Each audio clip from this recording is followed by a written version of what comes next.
Hello YouTube and welcome to another hardware review. Today we will be reviewing the Nintendo Wii U and asking the question, is it worth buying? Now if you don't know, in the same day I've actually recorded a Splatoon review and a Last of Us Remastered review. Not remastered, let me rephrase that, the Last of Us American Dreams comic review I meant to say. Now, we are basically going to be reviewing the Wii U. I don't know how much footage I actually have. Because I haven't recorded the footage as of yet, and I will show you basically how it works. Now, the Nintendo Wii U, I'm actually going to find the right date here for you guys, so I do apologise in advance that I've actually, I'm actually doing this. Nintendo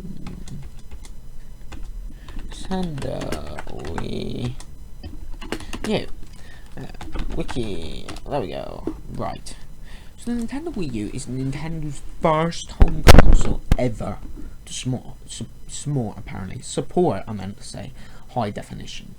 It is the first one ever. It is in the product family of the Wii, and it was released in the United States of America in November 18th, 2012, Canada, November 18th, 2012, I think that's Mexico, November 29th, 2012, I think that's South America, something's telling me, November 29th, 2012, Europe, November 30th, 2012, Australia, November 30th, 2012, Japan, December 8th, 2012, which is ironic if you know what happened when, like, the actual N64 and the NES came out, that Japan actually got it first, they would get it, and like the GameCube, they got the consoles first, and now they get it nearly last. Well, no, they do get it last. And Brazil got it on November 26th, 2013. 2013, I thought it was 12. So Brazil actually got it a year later. So for the first time, and I think in a long time, Brazil actually got it last. Now, the Nintendo Wii U is a home video game console made by Nintendo, and it basically is in the 8th generation. Now, it actually has, it's like very small compared to its competitors, but it has less power, which I will get onto in a minute. Now, it has a gamepad, which I can't actually have to hand here, so I will actually grab it quickly for you guys. If you give me a second. Of course, my microphone didn't want to stay up. My apologies about that, guys. I'll try and cut that out if I can. Now, if I just move my tablet over here, so I've actually got my tablet on, I was just reviewing the American Dreams stuff, the Last of Us comic.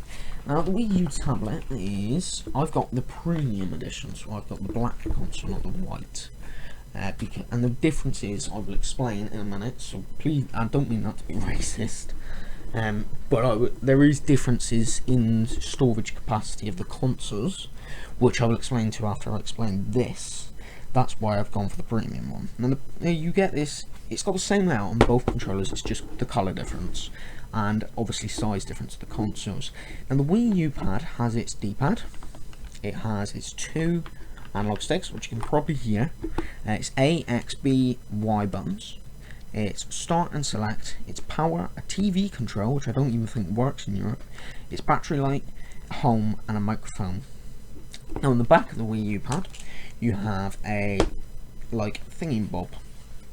A plate, and that's it. You have your ZL and your ZR buttons, and this plate you can actually take off, and you can actually fit a bigger battery into it that's made by Nintendo's, which I will try and find a link in the description and put it in the description for you guys.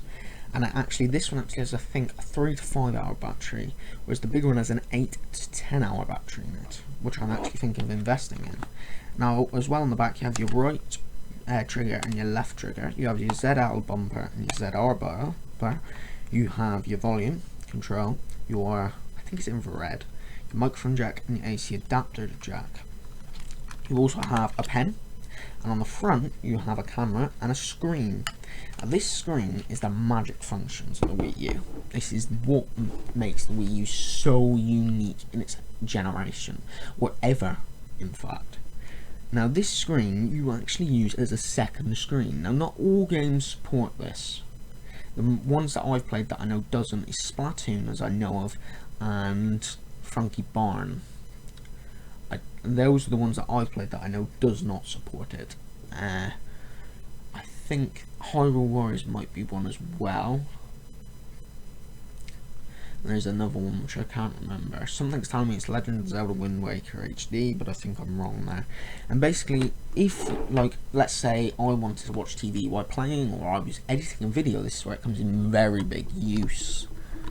Pretty much it comes in very big use. I can go, right, like some games I have to go press start, go options, second screen, back, and then it goes back into the game.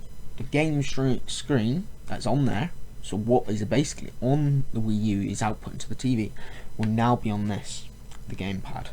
Brilliant idea. Now, compared to what the PS Vita's remote play, because this is technically a remote play, actually worked like at the start, this was much better. The PS Vita's improved now extremely, its remote play, but I was getting extreme problems with the PS Vita with its remote play.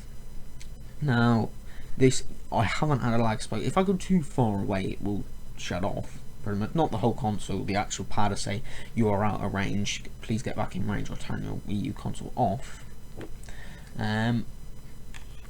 But, other than that, it's very good, pretty much, as a console. But the only downside is it doesn't have a lot of range. Now, if you don't know, I will say this in the review, there is actually a trick to actually play your Wii U, and this is legitly, before someone starts shouting this is modded, because I know it's probably coming, this is legitly, with no like illegal stuff, there is actually a kind of way to play your Wii U on your laptop or PC. Now obviously, for me, my PC is very close to my Wii U, so it doesn't matter. But what you need is a Windows 10 PC or laptop, an Xbox One, and a Wii U. Now you're probably thinking, why do I need an Xbox One, Pixie, eh? Why do I need the opposite console for this? There's a reason why. Now, the best thing to do if you're going to do this is, if you're like me, you're rendering a video or something like that, or you're doing something on your PC, and you can do something in the background, is you connect your Wii U for HDMI to the TV HDMI on your Xbox One. Then you enable Windows 10 streaming from your PC, or if you've got a close enough laptop. Now bearing in mind you can't be too far away for this. This is why it doesn't really work horrendously. Like, I can't take this downstairs and play it on my laptop. Basically, you have to obviously have charge and play kit for the Xbox One. Use the controller and basically go into the TV mode on this. Now, if you're close enough, you can actually use the Wii U gamepad through your laptop or PC. It doesn't work horrendously well, though, partially because it's not meant to. It's not like Microsoft said, oh, we want this to work. It's just that it's like, they don't block it, they don't like condemn it and block it, but it's just that it's there and it's usable without getting in trouble. And literally, I'm telling you the truth, you cannot get in trouble from this, because the Xbox One thinks it's a TV, and it's not. You can't do any damage either, if you're wondering, actually, to the consoles. Now, obviously, it doesn't work horrendously with Wii U. The PS4 is the best one to do this with, if you're going to try that, because the PS4 actually has Bluetooth, I think it is, in its controller, which means I think it's something 300 feet. You can be away and play it. Obviously, it's not practical, but you kind of get the point with that. Now, obviously, the difference between the two, the two bundles that you get. Now, let me make this straight. The basic bundle, the basic set, no longer exists, as I know of. I think, from what I've seen, it's been discontinued. Now, don't quote me on this, I could be terribly wrong, but I'm positive it's discontinued. Now, the basic set, it has 8 GB of internal flash memory. The deluxe set, however, has 32. Now, personally, if you're a Wii U gamer, go for the deluxe. Not because the basic doesn't exist, but the deluxe you can get extra memory. Now, you can use an external drive on this. Obviously, you can't use power from the USB. You have to have, like my Xbox One power, like you've got to plug, you have a USB into the console, you find, and you actually plug like a plug into like a socket, and it actually powers that, so it doesn't draw the power from the console. Now, pretty much, I can't vouch for the hard drive stuff on it because I haven't tried it. Because I can't with my Xbox One, and at the moment I don't need one. You can also have an SD card in this as well. I have my Wii one, in fact, if I'm correct. Yes, I do, which actually has some backup stuff, which from my Wii, which I should talk about in a minute. Now, to get down into specs, the Wii U, as I know of, on the front has two USB 2.0 ports. It actually has, I think, one on the back, something's telling me. You obviously have your HDMI, you have your composite or SCART, I think it is. I can't fully remember because it's been a long time since I unpacked that. Anyway, it's been about 2 years, nearly 3. So, basically, you've got that. You get your SD card slot on the front. You've got your sync button, your power button, your disc eject, and obviously your disc drive on the front. You have your two fans on the sides, or depending on what way, top and bottom, or if you've got it sideways, sides, and stuff like that. Now, the CPU in the actual Wii U is a 1.24 GHz tri-core IBM PowerPC Espresso CPU. I think that means it's custom made, personally. Now, there's a lot of debate about this because it's not clear on whether because tri-core, I know usually quad-core means 4, but there's been some instances where tri-core means 4 cores. There's been some instances, and it's not clear, it still isn't to this day, nearly 3, or pretty much 3 years later nearly. Well, fair enough, in Brazil, like 2, but, now it's not clear whether this is a 3-core processor or a 4-core processor. Now, it also has 2 GB of RAM, DDR3, whereas 1 GB of that is used for OS. It's basically its operating system. So only 1 GB is available for games.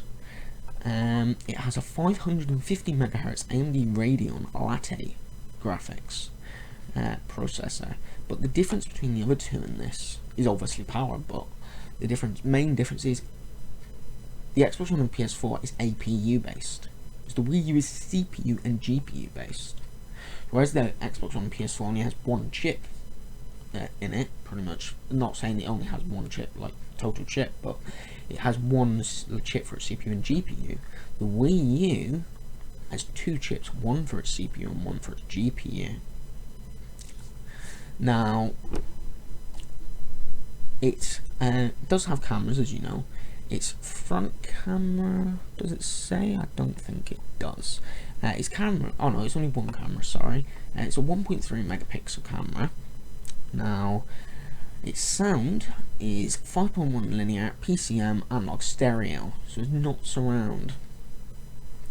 And it is, let me just, obviously, as I said, it's an 8 GB for the basic console and a 32 GB for the deluxe console in storage. You can use backwards compatibility though. This is where, obviously, that will change in November with the Xbox One. This is where, when the Xbox One and PS4 released, where the Wii U, other than its controller, really had an advantage. It had backwards compatibility, whereas at the time of the other two releasing, it didn't. They didn't have anything like that. It was said the PS4 would, but at the time they didn't. Now, obviously, the PS4 has PS Now, and the Xbox One has backwards compatibility coming in November. You also get the controller choice of a Wii U gamepad or a Wii U Pro controller. Now, I can't vouch for the Pro controller because I haven't used it and don't own it. You can also use the Wii Remote Plus as well. It has 75 watts of a power supply, and its online services in the Nintendo network. Now, its backwards compatibility is with the Wii and the Virtual Console, which is on the store. And obviously, its best-selling game is Mario Kart 8, 5.43 million. Now, the Wii U is a unique console, really, because if you look at Nintendo's history, Nintendo hasn't had and I'm not saying the console's bad, because it's not, but it's not had so much of a flop of a console in sales perspectives. Because if you look at Nintendo's, like, what Nintendo's actually consoles are, I think the lowest they had was the GameCube, which I think was 24 million. And it looks like by the time its next generation console, what console they're bringing out next, which is next year by the looks of things, which is the Nintendo NX, by the looks of things it's barely going to sell for 15 million. As I said, personally, I hope that the Wii U gets some sort of surge, or NX is powerfuler and they actually use the Wii U to their advantage. They use the Wii U, which could be true, which I'll speak about in a minute, the Wii U as their first party console for people that can't afford the NX. They can use that, let's say £100 to get a Wii U with all the first party games, which could be good, which actually would make sense, because if you don't know, they actually said, I think it's DEMA or something like DEMA, a tablet company that they've actually partnered with. They've actually said that on their new platform, I think it is, or not new platform, but their new network type thing, you're going to have DEMA thing, or whatever it is, laptop, PCs and desktops. And you're going to have Nintendo's Wii U, 3DS and its NX, which is how the NX was originally announced. So it would make sense, and it could possibly happen that they use that to their advantage and use that as like their console for people that can't afford that. It would, as I said, make sense, but practicality, you're going to start running into problems in like a few years, really, which they're probably in like 2 or 3 years they discontinue it because it won't have enough power left in innovation. Now it does have a lot of apps on the Wii U. The Wii U has a video chat that you can use. I haven't used it, so I can't actually tell you how it works. It did have a TV app, and it also has the normal apps as well, but in another perspective as well, this is the only 8th generation console that does not require a subscription for online functionality. Now you're probably thinking, well, the PS3 doesn't, the PS4, sorry, doesn't. It does, if you don't know. The PS3 2 and 1 did not, or nor the PSP, nor the PS Vita, but the PS4 does. It's the first Nintendo, first Sony console that does. The Xbox One, Xbox 360 and Xbox always has the Xbox consoles. The only thing in Xbox is like libraries, Windows 10 and 8.1 and 8. That doesn't require that. Now, the Wii U was met or faced with mixed critical reception. Its gamepad controller was good, but it has a short battery life. It has improvements to its online functionality and its backwards compatibility, pretty much as the Wikipedia page is saying, as I said, and it's not requiring a subscription, but certain aspects, as this is saying, of its UI and its functionality and had a weak line up of launch titles, I will get my words out correctly, really pushed it back, and it was met, as this says, with a slow third-party support, and it still doesn't have, because if you look at, let's say the Wii U has a 4-core CPU at 1.24 GHz, the Xbox One has an 8-core at 1.75. Immediately that's outpowered it. The PS4 has a 8-core at 1.6, immediately that's outpowered it. Now, I can't remember, I think it was last year though, there was some debate, there was a rumour going around that Nintendo, obviously Nintendo had released an update for this rumour. There's a rumour going around they had unlocked some sort of functionality in the console that they'd actually hidden in the console. Their CPU was bigger than it was documented, and its GPUs, and they actually overclocked the GPU to 800 MHz, which is on par with the PS4, and the CPU to 3.24, I think, gigahertz per core, which is pretty much on par with the PS4. I'm not so sure about the Xbox One, but it's pretty much nearly there, on par. It's on par, or very close. Now, as I know of, this was wrong. It's not true. If you've seen this and you're thinking, oh yeah, the Wii U is powerful, it's not true. It's because, for starting, there is still a rumour going around that they've done that, but for a start, it's not practical. you look, fair enough, the Xbox, they was that worried, Microsoft, I think it was something stupid, they set, I think, 10 million or 10 billion aside for Red Ring of Death. And this is why they said the Xbox One was so big, because they of the Red Ring of Death problems with the 360. And like everyone complained about the size, but this is why it's so big, the Xbox One. Now, as well, the PS4 does have an external brick or power supply. We'll add that now. But like, it's not true with that, as I said. Anyway, with the actual overclocking with it. Now, my overall thoughts is a very good console. For what it pushes out, it's very good, but you can start to see now that it's dated with some games. Like, looking at the videos, I don't know if this was to do with YouTube, but looking at like the Star Fox trailers, you can see it was dated. It's starting to struggle getting good graphics. It really is. Now, it doesn't have a lot of third-party support now, I've got to admit. It doesn't have Electronic Arts. It does still have some EA games, and it does still have Ubisoft games obviously out for it, but you can't get it like new, I don't think. Anyway, Ubisoft only now produces Just Dance for the console. They have produced Assassin's Creed 4, Assassin's Creed 3, and they produced, what was the other one? Watch Dogs for it as well. That was the last one, I think. Splinter Cell Blacklist was another one. There is also Black Ops 2 and Call of Duty Ghosts on there, but Black Ops 2 is good, but it can be very buggy online, and there's a lot of problems with it, which I'll explain in a minute. Now, for its first party lineup, honestly, compared to the Xbox One and PS4, it has, now anyway, it has probably one of the best, but its third party lineup's like derelict.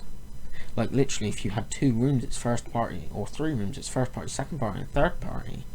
Second party is a little bit in there. First party is full, and the third party is derelict. There's nothing in there.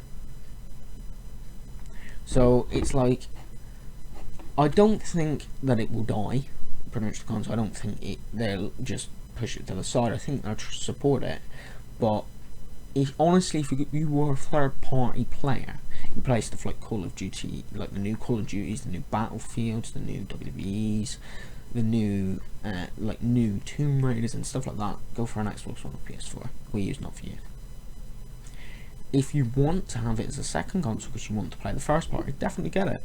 Its first party titles are amazing, and it's more better on that console than the other ones. The other ones, you find there's a lot of streamers, a lot of people that scream in a lobby or something like that, or like rage quit as the saying goes, but on Wii U you don't get that. You'll be lucky if like once in a while you get someone that actually has a mic on the Wii U that you can actually use in the actual game. As I said, it's very worth the buy, and we will actually go through the final stuff now.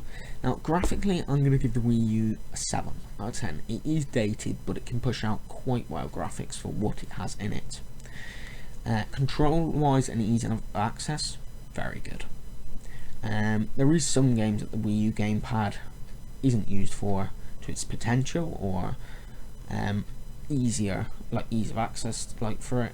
But it's still very good ease of access, and its controls pretty much. So I would give the controls an 8.5, I would say, out of 10. Its ease of access, I would give a 9. Its UI, I would give a 9 again. Its discs and its storage, this is where its downfall is, really. I would give it a 7 personally. Now, the reason I gave it a 7 and not what I was originally going to give it a 5 was because, fair enough, there's only 32 gig in there, or 8 gig, depending on what console you have, but you can get external storage and an actual SD card, so you do have the potential to actually, like a normal 500 gigabyte, like at a PS4, you can actually get more storage than that. You do have the potential for that. But its internal flash storage is the problem, I think, with it, and its power. Now, performance, for what's in it, I would give it again a 9.5 for how it performs, but compared to the other consoles, I'd give it a 5. Pretty much, it can't keep up with the other consoles, but for what it has in the actual console, it performs very well.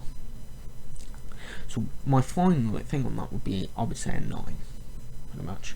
The reason I didn't give it a 10, as I said, was because it can perform like the other consoles, but for what is in that console and what they've worked with, it performs very well. Now, online functionality, such an improvement over the Wii. It is brilliant. It's got its social networking service that's integrated, everything in it. For its online ability compared to the Wii and stuff like that, 10 out of 10. Such an improvement, and like compared to what the Wii could do, you've got more friendly online environment, and is much more of an improvement over its predecessor. Now, its backwards compatibility, I would give it a 10 and a question mark there. Yeah, it's very good, but it would be nice, I know they do it in the Virtual Console, but it would be nice to say you could put a Wii game in and you can use the gamepad for it. It would be nice to see that, even if you've got, even if you've got to reprogram the console so where it actually goes in, you can use that. Overall, the console is very good. It has very good and bad points, but is it worth buying? Is it worth buying it? Yeah. And you're probably thinking, wow, with all those bad points, you still think we should buy it? Yeah, I think you should. For what the console has in it and what it can push out is brilliant.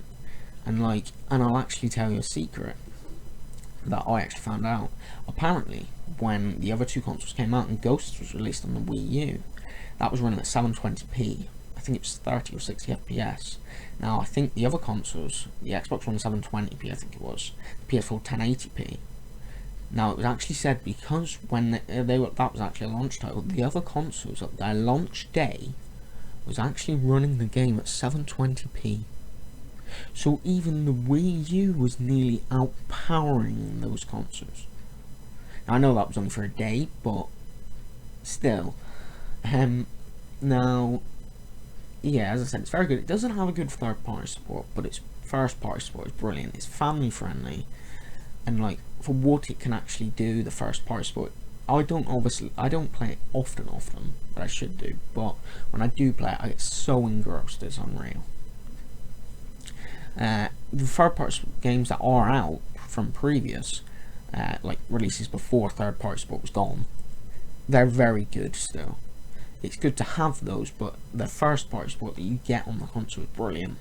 You get your Mario, you got your Zelda, you've got your Splatoon, obviously, you've got your Smash Brothers, etc. It is definitely worth buying, especially that you don't need a subscription for it.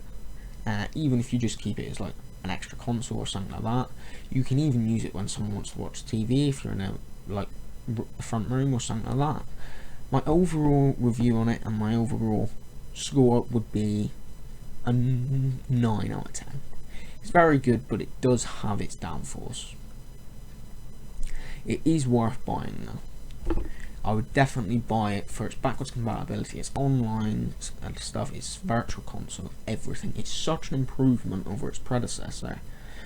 It's brilliant, really. And you look at the PS4 and the Xbox One over their predecessors, their graphics are way ahead, but their CPUs aren't. And this is where they're coming up with problems. If you look, they're not horrendously, especially the PS4 CPU over its PS3 CPU. You look at the Wii U, that's gone up 3 or 4 cores, no, 2 or 3 cores, and nearly 500 megahertz. Whereas the PS4, really, its PS3 CPU, it's not as huge as normal the jump is between consoles and their power. But on that note, guys, I'm going to have to end here. I'm going to say thank you for watching. Subscribe if you want to see more great content. Like if you liked. Dislike if you dislike. Comment and let me know what you thought of the video if you just want to say hi. Any improvements for future hardware reviews. if you actually, as I said in the Splatoon review, want me to actually be fully awake before I record videos. Now, share as much as possible. I'm going to say thanks for watching. I hope you enjoyed, and I'll see you next time. Cheers.